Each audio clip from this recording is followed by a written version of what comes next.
Everyone, मैं हूं फैज नसीम।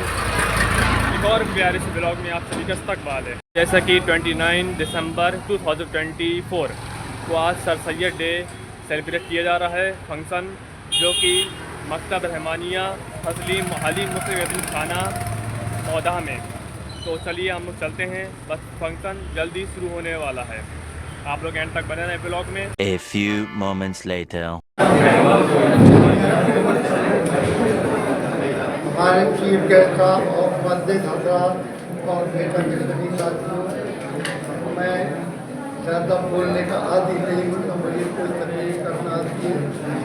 मैं कहूँगा कि बेटा वाले लड़के जितनी भी मेहनत कर रहे हैं वो बहुत काबिल तारीफ है, और काफ़ी बच्चों को निकाल रहे हैं, टेस्ट ले रहे हैं, और उसमें बच्चों को काफ़ी अलीगढ़ का और कई शोधों में भेज रहे हैं लड़कों का। बहुत ही अच्छा काम कर रहे हैं। मैं मैनेजर की हैसियत से कह रहा हूँ कि कॉलेज से कभी भी किसी वक्त भी किसी टाइप की ज़रूरत पड़े, मैं हमेशा हाजिर हूँ।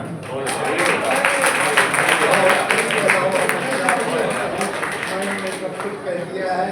प्रिंसिपल भी बहुत इंटरेस्टेड हैं, प्रिंसिपल साहिबा भी, और वो हमेशा मेटा की तारीफ करती रहती हैं, हमसे भी कहती रहती हैं। कोई प्रोग्राम में किसी टाइप की कोई रुकावट नहीं है। बहुत बहुत शुक्रिया सर। वो तो हम जानते ही हैं कि रहमानिया इंटर कॉलेज अगर नहीं होता तो शायद मेटा का यूँ हर साल ये प्रोग्राम और ये इवेंट्स ऑर्गेनाइज कराना बहुत मुश्किल हो जाता है। अब मैं आवाज़ देना चाहूँगा जो हमारे मेहमान खुसूसी मिस्टर याकूब साहब को, कि वो आए और मुख्तसर से वक्त में अपने ख्यालों का इजहार करें। जनाब याकूब साहब। अस्सलाम वालेकुम। मेरे साथ madam principal Rahmania college,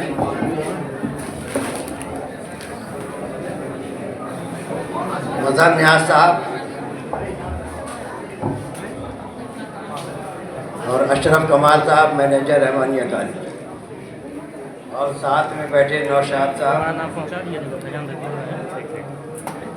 Meta के बारे में काफ़ी पहले से मालूमात तो थी, मगर इतनी गहराई से मालूमात नहीं थी जो कि आज देखने को मिली। मेटा की काविश पूरी तरह से कामयाब है। ये पता चलता है आज के परफॉर्मेंस से लड़कों की, और लड़कों की वो स्ट्रेंथ जो आजकल अलीगढ़ में दिखाई दे रही है, और जो लोग कंपटीशन को क्लियर कर रहे हैं। बेटा के चलाने वाले जितने भी हैं मैनेजमेंट में, सबको मेरी तरफ से बहुत बहुत बधाई, और हमें उम्मीद है कि ये और दिन दूनी रात चौगुनी तरक्की करेगा। आगे सर सैयद के बारे में अगर कुछ कहा जाए तो सर सैयद का करीब 60 साल का एक्टिव पीरियड रहा, जिसमें उन्होंने अपनी ज़िंदगी का एक दिन भी बेकार नहीं जाने दिया, और पूरी ज़िंदगी और हर दिन वो लोगों की भलाई के लिए, ख़ास तौर से वो तो सभी के लिए काम करते थे, मगर ख़ास तौर से मुसलमानों के लिए उन्होंने जो भी किया वो आज दिखाई दे रहा है। जितने ख़राब हालात मुसलमानों के उस ज़माने में थे, ख़ास तौर से 1857, ये सबको याद रखने की चीज़ है।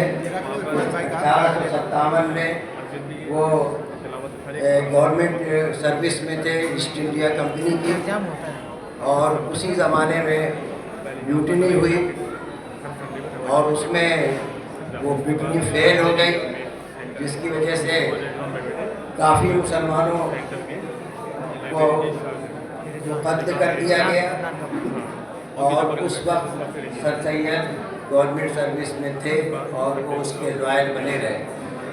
सोचने की बात यह है कि उनके ख़ानदान के लोगों के बीच आने गई, उनकी माँ अस्तबल में रही, जो इतनी बीमार हो गई कि बाद में उनका बचना मुश्किल हो गया। ये ऐसी बातें हैं कि एक शख्स जो ऐसी ऐसी परेशानियों से गुज़र रहा था, लोगों को इसका एहसास नहीं रहा। बाद में हम लोग आज सब उनकी तारीफ़ें करते हैं, मगर जिन परेशानियों से वो गुज़रे वो भी सोचने की चीज़ है। कितनी मुखालफतें थी उनकी, कितने फतवे उनके खिलाफ थे, जान सर कलम तक का फतवा था। तो ये सब बातें भी हमें देखना चाहिए। बाकी और आप यहाँ मुझे बुलाने के लिए और जो जितने मेहमान आए हुए हैं सबको मैं शुक्रिया दूँ।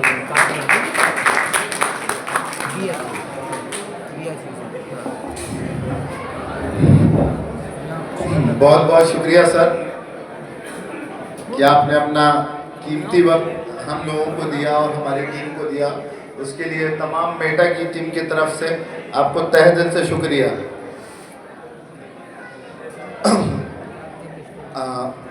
अब जैसे कि प्रोग्राम आगे बढ़ता जा रहा है, अपने अख्ताम की तरफ पहुंच रहा है, तो मुझसे एक चीज़ मिस हो गई थी जिसको मैं करेक्ट करना चाहता हूं कि हमारे बीच में जो एक शख्सियत बैठी हुई है जिनका नाम है सुरैया रानी कदीर, जो मौदाहा की पहली फीमेल ग्रेजुएट हैं जो अलीगढ़ से ग्रेजुएट हुई थी। तो उनको मैं चाहूँगा कि वो स्टेज पे आए और एक एप्रिसिएशन का टोकन तो उनका बनता ही है, क्योंकि वही एक पहली इंस्पिरेशन है जिन्होंने तमाम आज जो बच्चियां हैं जो नर्चर हो रही हैं या अपना नाम रोशन कर रही हैं, तो पहली इंस्पिरेशन तो वही है। अगर हो सके तो मैम आप स्टेज तक आ जाइए। मैं चीफ गेस्ट साहब से रिक्वेस्ट करूंगा कि उनको मोमेंटो पेश कर दें। जोरदार तालियां इनके लिए। She was really a true inspirational lady for our society, for our district or community.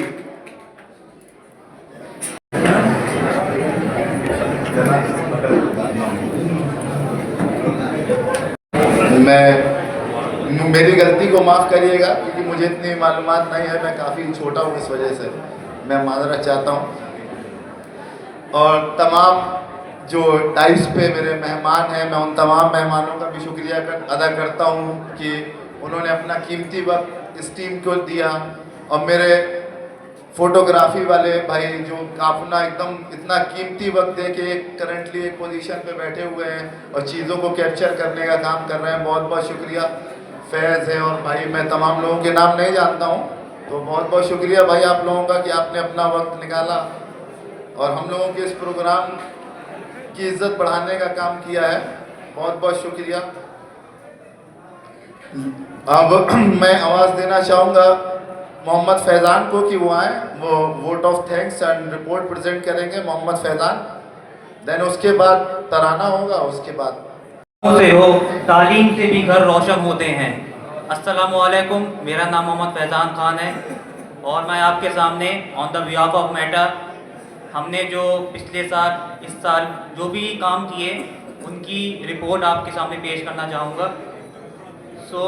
यहाँ सर सैयद की बात हो गई, मौलाना सलीम जाफरी की बात हो गई और जितने भी इवेंट्स थे, माइलस्टोन्स थे जो हमने अचीव किए, कुछ अपकमिंग माइलस्टोन्स हैं जो हमारे टारगेट में हैं, उन सब के बारे में मैं आपको बताना चाहूँगा। तो हमारा जो सबसे फ्लैगशिप प्रोग्राम है वो स्कॉलरशिप प्रोग्राम है जो हम लोग डिप्लोमा एंड क्लास 11 की इंट्रेंस एग्जामिनेशन के लिए हम लोग करवाते हैं, जिसमें अप्रॉक्स 30 स्टूडेंट्स हमारे बैच में हैं और परमानेंट क्लासेस होती हैं उसकी। और जब हम लोग स्कॉलरशिप प्रोग्राम कर रहे थे तो हम लोग को आइडिया हुआ कि मौदाहा से क्यों इतने सिलेक्शन नहीं होते हैं। तो आइडिया लगा कि जो बेसिक एजुकेशन है मौदाहा का उसमें काम करना चाहिए हम लोग को। उस वजह से फिर हम लोग के दिमाग में एक आइडिया आया कि हमें लेवल अप स्टार्ट करना चाहिए। तो हमने रहमान इंटर कॉलेज में अपना पहला बैच लेवल अप का भी स्टार्ट कर दिया है। और इसके अलावा थैंक यू, इसके अलावा जो हम लोग कॉन्टिन्यूस बेसिस में जो काम कर रहे हैं, तो हम लोग ने नीट की भी टेस्ट सीरीज स्टार्ट कर दी है, तो उसके भी लगातार एग्ज़ाम्स टेस्ट होते रहते हैं। तो ये तो हमारे जो थे जो कॉन्टिन्यूस बेसिस पे पिछले 1 साल से जो चल रहे हैं, लेकिन हमने कुछ वन टाइम इवेंट्स भी करवाए हैं और मुझे बताते हुए बहुत खुशी हो रही है कि टोटल इवेंट्स जो थे 16 इवेंट्स हमने ऑर्गेनाइज करवाए और आप लोग के आने से पहले हमने टोटल मोर देन 100 स्टूडेंट्स को फेलिसिटेट भी किया है। तो मैं सबको कॉन्ग्रेचुलेट करना चाहूँगा। सो मैं यहाँ आपको डिफरेंट इवेंट जो हमने ऑर्गेनाइज करवाए थे उनको एक बहुत समराइज वे में एक्सप्लेन करना चाहूँगा कौन कौन से इवेंट्स थे। तो in the starting of the year हमारा जो पहला प्रोग्राम था वो रमज़ान क्विज था, जो हमने on the occasion of Ramzan organise करवाया था। तो जिसमें हमारा एक क्विज कंपटीशन थी और एक पावर पॉइंट प्रेजेंटेशन कंपटीशन था, जिसमें तकरीबन 120 स्टूडेंट्स ने पार्टिसिपेट किया था। After that on the occasion of independence day हमने आज़ादी क्वेस्ट ऑर्गेनाइज करवाया, जिसमें भी speech and power point competition था, जिसमें अप्रॉक्स 20 स्टूडेंट्स ने पार्टिसिपेट किया था। आफ्टर दैट हमने ऑर्गेनाइज करवाया मैथ्स ओलंपियाड। ये मौदा के इतिहास में पहली बार ऐसा कोई प्रोग्राम ऑर्गेनाइज हुआ है। अगर आप लोग को थोड़ी भी जानकारी हो तो ओलंपियाड अपने आप में एक बहुत ही रिप्यूटेड एग्ज़ाम होता है, और मौदा में पहली बार मेटा की तरफ से ये प्रोग्राम ऑर्गेनाइज किया गया, और इसमें बहुत ही काफ़ी अच्छी तादाद में लोगों ने पार्टिसिपेट किया। More than 160 students had participated in this programme. After that हमारा जो सबसे जो प्रीमियम प्रोग्राम होता है, जिसमें more than 600 students, more than 600 ज़हनियत, जो हमारा एकेडमिक बेस्ड प्रोग्राम है, जिसमें कई तरह के इवेंट्स थे। आपका स्पीच हो गया, डिबेट हो गया, पेंटिंग कंपटीशन हो गया, पोस्टर मेकिंग कंपटीशन हो गया, साइंस मॉडलिंग हो गया, ऐसे राइटिंग हो गया। तो दीगर हम लोग ने इवेंट्स ऑर्गेनाइज करवाए अंडर द बैनर ऑफ ज़हनियत, जिसमें मोर देन 600 स्टूडेंट्स ने पार्टिसिपेट किया। एंड हमारा एक अदर प्रोग्राम है जो इस्लामिक बेस्ड कंपटीशन है, जिसको हमने नाम दिया है इकरा। तो इकरा में भी 3 तरह के प्रोग्राम थे। एक इस्लामिक क्विज था, इस्लामिक स्पीच था और कीरत कंपटीशन था, जिसमें 250 स्टूडेंट्स ने पार्टिसिपेट किया था। सो अगर मैं कंपेयर करूँ लास्ट टाइम से, तो इस बार के विनर 2 टाइम्स थे, इस बार के प्रोग्राम्स भी 2 टाइम्स थे अगर हम लास्ट ईयर से कंपेयर करें, और हमारे टोटल विनर्स थे 113। और सवाल ये उठता है कि हम लोग ऐसे प्रोग्राम करवा क्यों रहे हैं, इतने सारे प्रोग्राम करवाना, हर साल करवाना, इसकी वजह क्या है? इसकी वजह यही है कि एक मौदा में कॉम्पिटिटिव एनवायरनमेंट तैयार हो। क्योंकि आप लोग को पता है कि मौदा में इस टाइम काफ़ी जो नई यंग जनरेशन है गलत कामों में इन्वॉल्व रहती है, काफ़ी चीज़ें हैं जो एक्सप्लेन नहीं कर सकते। तो फिर ये हम लोग के दिमाग में आया कि एक जो कॉम्पिटिटिव एनवायरनमेंट है वो मौदा में मिसिंग है। तो इस वजह से हम लोग साल दर साल हर महीने कुछ ना कुछ प्रोग्राम करवाते रहते हैं कि लोगों का भी, हमारे नए स्टूडेंट्स का भी मतलब झुकाव जो है पढ़ाई की तरफ आ रहा है। अभी हम लोग का कुछ अपकमिंग प्रोग्राम्स भी हैं जो हम लोग टारगेट कर रहे हैं। तो हम सोच रहे हैं कि CUET का एक नया प्रोग्राम है जो आपका ग्रेजुएशन के लिए प्रिपरेशन के लिए हम लोग सोच रहे हैं स्टार्ट करवाने को। तो maybe within the next month we will start this programme as well, जिसमें हम लोग जो graduation BA BSc and BCom उसके जो प्रोग्राम्स होते हैं उसमें जो एंट्रेंस एग्जामिनेशन होता है CUET कहते हैं उसको, उसकी प्रिपरेशन स्टार्ट करवाएंगे। After that JEE test series भी हम लोग स्टार्ट करवाएंगे। नीट की ऑलरेडी चल रही है, लेकिन JEE की भी स्टार्ट करवानी है, तो उसका भी स्टार्ट करना है।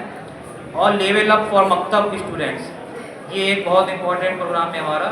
RIC में हमने स्टार्ट कर दिया है रहमानिया में। अब हमारा जो नेक्स्ट टारगेट है कि हम लोग मकतब में अपना लेवल अप प्रोग्राम स्टार्ट करते हैं।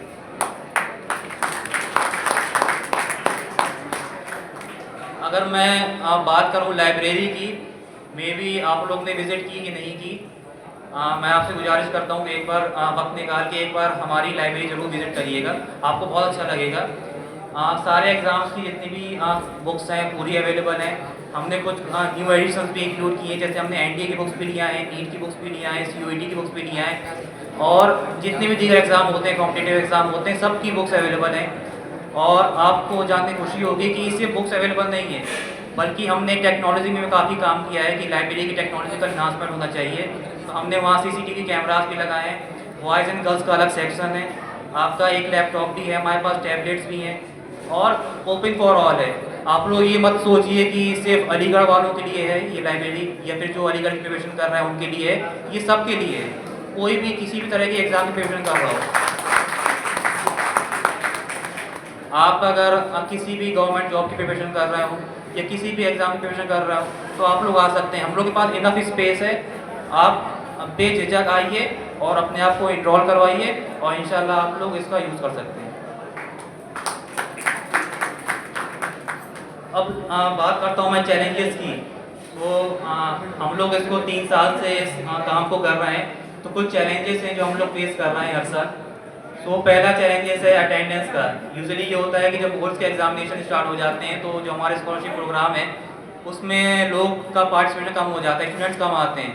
तो मैं यहाँ जितने भी पेरेंट्स बैठे हैं उनसे मैं एक दरख्वास्त करना चाहूँगा कि बोर्ड्स भी ज़रूरी हैं, लेकिन अगर कोई प्रिपरेशन कर रहा है इंट्रेंस एग्जामिनेशन की या किसी एग्जामिनेशन की तो उनको ज़्यादा तवज्जो दें इंस्टेड ऑफ बोर्ड्स, क्योंकि बोर्ड्स के जो मार्क्स होते हैं मैं मानता हूँ कि वो इम्पॉर्टेंट होते हैं, लेकिन इतने इम्पॉर्टेंट नहीं होते कि आप किसी इंट्रेंस एग्जामिनेशन को उससे ज़्यादा तवज्जो दें। तो एक ये पॉइंट था मेरा। और दूसरा कि जितने भी हमारे स्टूडेंट्स हैं, अलीगढ़ मुस्लिम यूनिवर्सिटी की तरफ तो बहुत रुझान है, लेकिन जामिया मिलिया इस्लामिया हो गया, JNU हो गया, अदर यूनिवर्सिटी की तरफ ध्यान नहीं रहता है। तो मैं आपसे गुजारिश करता हूँ कि अगर आप AMU का फॉर्म अप्लाई भर रहे हैं तो आप जामिया का ही फॉर्म भरें और आपको ज़्यादा ही एक्सपोजर मिलेगा, क्योंकि उसकी जो लोकेलिटी है दिल्ली की है, तो दिल्ली का उसको बहुत बेनिफिट मिलता है। तो आप AMU को तवज्जो दें ही साथ में और जामिया को भी तवज्जो दें। तीसरा ये कि डिप्लोमा का फॉर्म्स, जो हमारे स्टूडेंट्स हैं वो +2 का फॉर्म्स तो भरते हैं लेकिन डिप्लोमा का फॉर्म्स नहीं भरते हैं। तो आप सबसे गुजारिश है कि डिप्लोमा के फॉर्म्स भरें। अगर आपको इंजीनियर बनना है तो एक वो भी अच्छा बेहतर वे है कि आप इंजीनियरिंग कर सकते हैं डिप्लोमा के थ्रू। अगर आपकी टॉपर नंबर अच्छे स्कोर्स हैं तो टॉपर सीट के थ्रू आपको बीटेक मेडिसिन हो सकता है, तो उसकी तरफ भी आपका रुझान बढ़ना चाहिए। और मेटा का जो फुल फॉर्म है आपको पता ही होगा, मौदा एजुकेशनल ट्रस्ट बाय अलीग्स। लोगों को लगता है कि ये सिर्फ अलीगढ़ वालों की ऑर्गेनाइजेशन है और इसमें अलीगढ़ वाले ही जुड़े हुए हैं। ऐसा बिल्कुल नहीं है। अगर मेटा के A में अलीग आता है तो M में मौदा भी आता है। तो मैं आप सबसे गुजारिश करता हूँ कि कोई किसी भी कम्युनिटी से हो, किसी भी सेक्शन से हो, वो हमारे इस मुहिम का पार्ट बन सकता है। आप बेझिझक आप आइए। आप अगर नॉन अलीग है तो भी आइए। आप किसी भी तरीके से मदद कर सकते हैं, फाइनेंशियल मदद कर सकते हैं, आप एज अ वॉलंटियर काम कर सकते हैं हमारे साथ, आप एक बुक डोनेट कर सकते हैं। तो किसी भी तरीके की आप मदद कर सकते हैं। तो उसके लिए आपको अलीग होना ज़रूरी नहीं है। आप आइए और हमारे साथ जुड़िए। Lastly, on the behalf of Team Meta, I would like to thank our chief guest and our guest of honor, Ashraf कमाल साहब की, and other esteemed guests कि आप सभी लोग अपना कीमती वक्त निकाल कर आज हमारे साथ इस प्रोग्राम में शामिल हुए। आप सभी लोग का तहे दिल से शुक्रिया। अस्सलाम।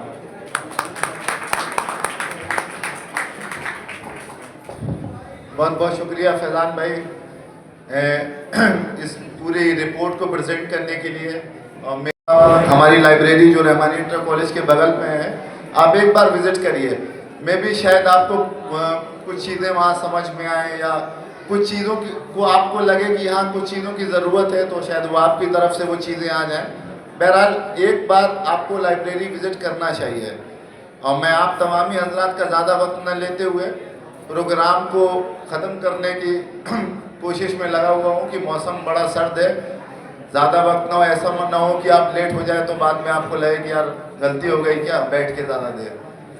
तो वोट ऑफ थैंक्स होने के बाद मैं अपने तमाम जूनियर्स को बुलाना चाहता हूँ कि बस तराना